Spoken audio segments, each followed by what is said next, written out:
சேர்க்கிற உலக அரங்கில வெற்றிகளை குவிச்சு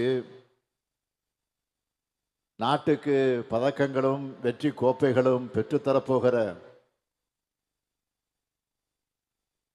திறமையான இளம் விளையாட்டு வீரர்களை பாராட்டுகிற இந்த விழாவை மிக பிரம்மாண்டமாக ஏற்பாடு செஞ்சிருக்க விளையாட்டுத்துறையினுடைய செயலாளர் திரு அதுல்ய மிஸ்ரா ஐஏஎஸ் அவர்களையும் விளையாட்டு மேம்பாட்டு ஆணைய உறுப்பினர் செயலர் திரு மேகநாத ரெட்டி ஐஏஎஸ் அவர்களையும்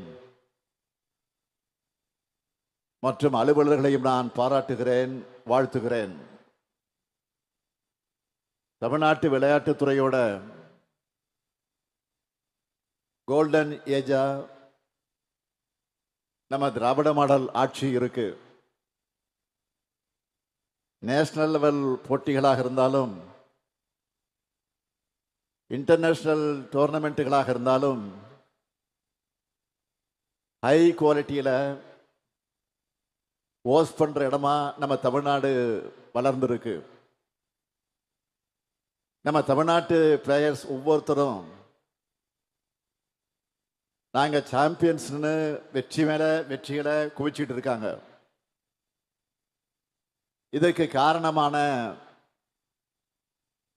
நம்முடைய பயிற்சியாளர்களுக்கும் என்னுடைய பாராட்டுக்களையும் வாழ்த்துக்களையும் நான் தெரிவித்துக் கொள்ள விரும்புகிறேன்.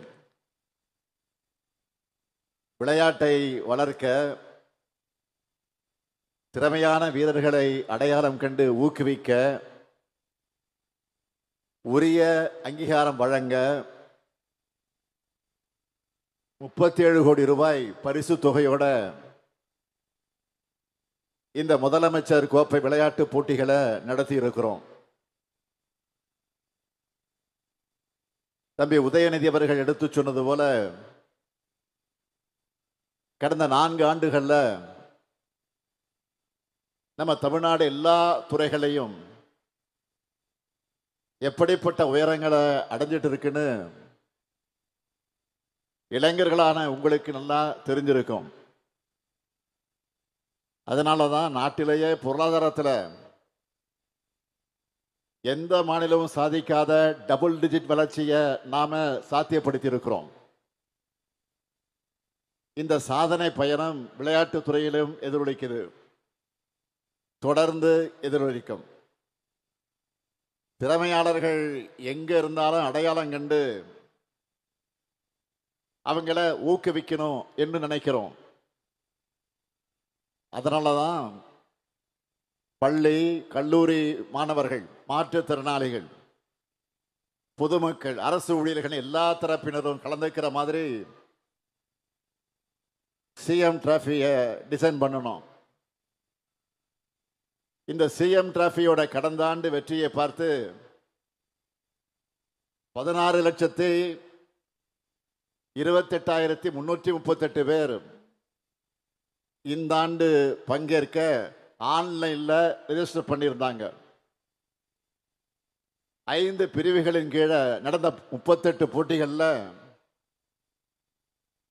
மாவட்ட மண்டல அளவை எல்லாம் கடந்து 32,000க்கு மேற்பட்ட வீரர்கள் ஸ்டேட் லெவல்ல கலந்துக்கிட்டாங்க. இவங்கள தனிநபர் பிரிவில் முதல் 3 இடங்களை பிடிச்சிருக்கக்கூடிய வெற்றியாளர்களுக்கு 1 லட்சம் ரூபாய், 75,000 ரூபாய், 50,000 ரூபாய். டீம் ஸ்போர்ட்ஸ்ல அணியில் இருக்கிற எல்லோருக்கும் 75,000 ரூபாய், 50,000 ரூபாய், 25,000 ரூபாய் பரிசு தொகையாக வழங்குகிறோம். அது மட்டுமல்ல, இதோட கல்வி உதவித்தொகை, அங்கீகாரம் மற்றும் வேலை வாய்ப்பு உள்ளிட்ட பல நன்மைகளையும் வழங்குகிறோம். இந்த ஆண்டு முதல் முறையா இ ஸ்போர்ட்ஸும் நடத்தி இருக்கிறோம். எல்லா போட்டிகளும் கேம்ஸ் மேனேஜ்மெண்ட் சிஸ்டம் மூலமா வெளிப்பட தன்மையோட நடத்தப்பட்டிருக்கு. எல்லா அப்டேட்டுகளையும் ஸ்கோரையும் வாட்ஸ்அப் சாட்பாட் மூலமா தெரிஞ்சிக்க ஏற்பாடு பண்ணியிருக்கிறோம். இப்படி நிறைய செஞ்சிருக்கிறோம். கடந்த அதிமுக ஆட்சியின் 5 ஆண்டு காலத்தில் விளையாட்டுத்துறை உட்கட்டமைப்புக்காக 170 கோடியே 33 லட்சம் ரூபாய் தான் நிதி ஒதுக்கப்பட்டுச்சு. ஆனா நம்ம ஆட்சிக்கு வந்த இந்த 4 ஆண்டுகள்ல 601 கோடியே 38 லட்சம் ரூபாய் நிதி ஒதுக்கி இருக்கிறோம். ஒட்டுமொத்தமா விளையாட்டுத்துறைக்காக ஒதுக்கப்பட்டிருக்கக்கூடிய நிதி எவ்வளவு தெரியுமா? 1945 கோடியே 7 லட்சம் ரூபாய் நிதி ஒதுக்கி இருக்கிறோம். அதனாலதான் நம்ம திராவிட மாடல் அரச விளையாட்டுத்துறைக்கான கோல்டன் ஏஜ்னு சொன்ன இந்த நிலையில விளையாட்டு வீரர்களுடைய கனவுகளுக்கு சிறகுகள் கொடுக்க தமிழ்நாடு சாம்பியன்ஸ் அறக்கட்டளையை தொடங்கி இதுவரைக்கும் 1369 வீரர் வீராங்கனைகளுக்கு 25 கோடி ரூபாய்க்கு உதவிகளை வழங்கியிருக்கிறோம். இந்த வீரர்கள் தேசிய மற்றும் பன்னாட்டு போட்டிகளில் பங்கேற்று 350க்கும் மேற்பட்ட பதக்கங்கள் பெற்று தமிழ்நாட்டுக்கு புகழ் தேடி தந்திருக்கிறாங்க. அதேபோல் தேசிய மற்றும் பன்னாட்டு விளையாட்டு போட்டிகளில் பதக்கங்களை வென்று தமிழ்நாட்டுக்கு பெருமை சேர்த்துள்ள 5393 விளையாட்டு வீரர் வீராங்கனைகள் மாற்றுத்திறனாளி விளையாட்டு வீரர்களுக்கு உயரிய ஊக்கத்தொகையாக 172 கோடி ரூபாய் வழங்கப்பட்டிருக்கு. விளையாட்டு வீரர்களுக்கு என்னென்ன செஞ்சிட்டு இருக்கிறோம்னு சிலவற்றை மட்டும்தான் ஹைலைட்டா நான் சொல்றேன். எலைட் விளையாட்டு வீரர்களுக்கான சிறப்பு உதவி தொகையை 25 லட்சத்திலிருந்து 30 லட்சம் ரூபாயாக உயர்த்தி இருக்கிறோம். 17 விளையாட்டு வீரர்களுக்கு 1 கோடியே 19 லட்சம் ரூபாய் ஊக்கத்தொகை வழங்கப்பட்டிருக்கு. பாராலிம்பிக் 2024 போட்டிகளில் பதக்கங்கள் வென்ற 4 விளையாட்டு வீரர்களுக்கு 5 கோடி ரூபாய் உயரிய ஊக்கத்தொகை வழங்கப்பட்டது. இது மட்டுமல்ல, 234 சட்டமன்ற தொகுதிகளையும் மினி ஸ்டேடியம் அமைக்கப்படும் அறிவித்து தலா 3 கோடி ரூபாய் செலவில் இதுவரைக்கும் 75 தொகுதிகளில் விளையாட்டு அரங்கங்கள் அமைக்கப்பட்டு வருது.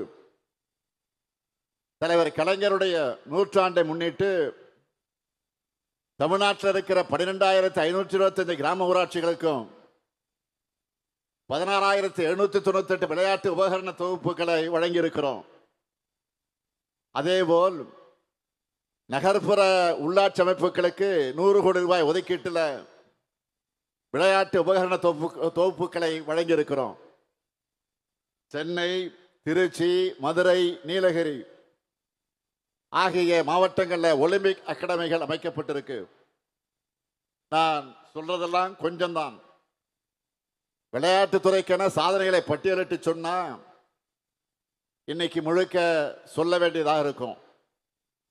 நம்ம தமிழ்நாடு மாதிரி வேற எந்த மாநிலமும் விளையாட்டுகளுக்கும் விளையாட்டு வீரர்களுக்கும் உதவிகள் செஞ்சிருக்க மாட்டாங்கன்னு பெருமையோட நெஞ்சு நிமிர்த்தி நான் சொல்வேன். இந்த உழைப்பால நம்ம தமிழ்நாடு வாங்கி இருக்கக்கூடிய சில அவார்ட்ஸ் மட்டும் சொல்றேன். சிஐஐ அமைப்பு சார்பில் எஸ்டிஏடி விளையாட்டு வணிக விருது 2023 வழங்கப்பட்டுச்சு. 2 ஆண்டுகளுக்கு தி இந்து ஸ்போர்ட்ஸ் ஸ்டார் ஏசஸ் விருதுகள் வழங்கப்பட்டிருக்கு. ஜெம் அவார்ட்ஸ் 2025 வழங்கப்பட்டிருக்கு.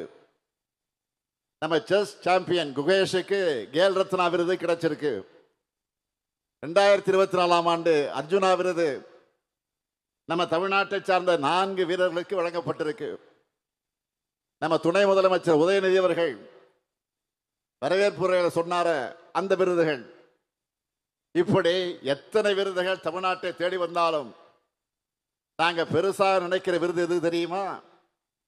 தமிழ்நாட்டில் ஸ்போர்ட்ஸை கேரியரா எடுத்த நிச்சயம் நம்மால சாதிக்க முடியும்னு நம்ம அரசோட திட்டங்கள் மேலேயும் முன்னெடுப்புகள் மேலேயும் நம்பிக்கை வச்சு இத்தனாயிரம் பேர் இந்த போட்டிகளை பங்கெடுக்கிறாங்களே, உங்களுடைய இந்த நம்பிக்கை தான் எங்களுக்கான பெரிய விருதாக அமைந்திருக்கிறது. அண்மையில் இதே நேரு உள் விளையாட்டு அரங்கத்தில் கல்வியாளர் தமிழ்நாட்டுக்கு பெருமை தேடித்தரக்கூடிய மாணவர்களை பாராட்ட கல்வியில் சிறந்த தமிழ்நாடு என்ற நிகழ்ச்சியை நடத்தினோம். அப்போ கல்வியால் சிறந்த மாணவர்கள் மட்டும் இல்லை, விளையாட்டால் உயர்ந்த இளைஞர்களும் தங்களுடைய அனுபவங்களை சாதனை பயணத்தை பகிர்ந்துகிட்டாங்க. காது கேளாதவருக்கான ஒலிம்பிக்ஸில் 3 தங்கப்பதக்கங்களை வென்ற 2022 அர்ஜுனா விருது பெற்ற ஜெர்லின் அனிகா அவர்களுடைய தந்தை தமிழ்நாடு அரசு அவங்களுடைய வெற்றி பயணத்துக்கு எந்த அளவுக்கு துணை நின்றுச்சுன்னு உருக்கமாக பேசினார்.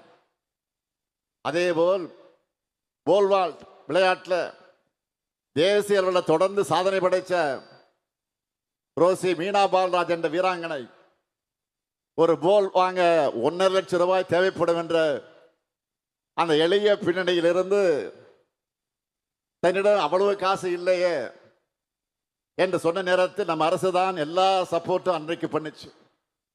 இப்போ தன்னிடம் 6 போல் இருக்கிறதோட ரயில்வே துறையில் தனக்கு தரப்பட்ட வேலையை விட 3 மடங்கு சம்பளத்தோடு தமிழ்நாடு அரசு வேலை தந்திருக்கு என்று பெருமையோடு சொன்னார்.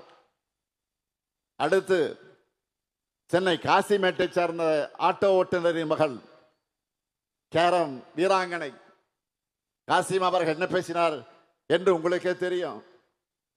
அமெரிக்காவில் உலக கோப்பை போட்டியில் 3 தங்கப்பதக்கங்களை வென்றவருக்கு 1 கோடி ரூபாய் ஊக்கத்தொகையும் வழங்கிச்சு நம்ம திராவிட மாடல் அரசு. இப்படி நம்மை பொறுத்தவரையில ஜெர்லின், ரோசிமீனா, காசிமா போன்ற எளியவர்களுடைய வெற்றி தான் நம்ம அரசுடைய வெற்றி. அதுக்காகத்தான் பல்வேறு திட்டங்கள் மூலமாக எத்தனையோ ஏழை வீரர்களுடைய கனவை தமிழ்நாடு விளையாட்டுத்துறை இன்றைக்கு நிறைவேற்றி வருது. அவங்களும் உலகளவில் சாதிச்சு அவங்க மேல நம்ம அரசு வச்சிருக்கக்கூடிய நம்பிக்கையை காப்பாற்றிக்கிட்டு இருக்கிறாங்க. இந்த சமயத்தில் தலைவர் கலைஞர் அவர்கள் சொன்ன ஒரு விஷயம் என்னுடைய ஞாபகத்துக்கு வருது. நான் உள்ளாட்சித்துறை அமைச்சராக இருந்தப்போ ஏராளமான பணிகளை முன்னெடுப்புகளை நாள்தோறும் செய்கிறத பார்த்து ஒரு விழாவில் பேசின முதலமைச்சர் கலைஞர் அவர்கள் என்னுடைய துறையில் செய்யப்பட்ட சாதனைகள் எல்லாம் அவர் பட்டியலிட்டு பேசி, நான் உள்ளாட்சித்துறை அமைச்சராக இருக்கலாமோ என்று தோணுதுன்னு சொன்னார். இன்னைக்கு அதே ஏக்கம் எனக்கு வந்திருக்கு. நானே விளையாட்டுத்துறையையும் கவனிச்சுக்கலாமே என்று இப்போ எனக்கு தோணுது. காரணம், உதயநிதியுடைய பணிகள் அப்படி இருக்கு. ஆகவே உதயநிதியுடைய பணிகள் இன்னும் சிறக்கணும், தமிழ்நாட்டு விளையாட்டு வீரர்கள் இன்னும் வெற்றிகளை குவிக்கணும் என்று நான் மகிழ்ச்சியோடு வாழ்த்துகிறேன். இங்க இருக்கக்கூடிய விளையாட்டு வீரர்களுக்கு, வீராங்கனைகளுக்கு நான் சொல்லிக் கொள்வது, உங்களுக்கான அத்தனை வாய்ப்புகளை நாங்கள் நிச்சயம் உருவாக்கி தருவோம். நீங்கள் விளையாட்டில் கவனம் செலுத்தி முறையா பயிற்சி பண்ணி உங்க திறமையால நம்ம தமிழ்நாட்டுக்கு, இந்திய நாட்டுக்கு பெருமை சேருங்க. உங்களுடைய தேவைகளை நிறைவேற்றி கொடுக்க முதலமைச்சரான நானும் இருக்கிறேன், உங்க துறையுடைய அமைச்சரான துணை முதலமைச்சர் உதயநிதியும் இருக்கிறார். என் நம்பிக்கையோட உங்க சாதனை பயணம் தொடர என்னுடைய வாழ்த்துக்களை தெரிவித்து, களம் நமது, வெற்றி நமது. நன்றி, வணக்கம்.